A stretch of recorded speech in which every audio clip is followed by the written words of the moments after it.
Good news for home buyers. Mortgage rates are poised to fall. But what does this actually mean here?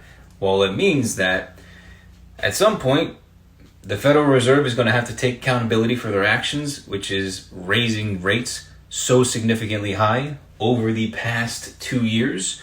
So what is that going to do? Well, it might cause a recession, which will inevitably force people to lose their jobs. When you lose your job, you don't really have secure income.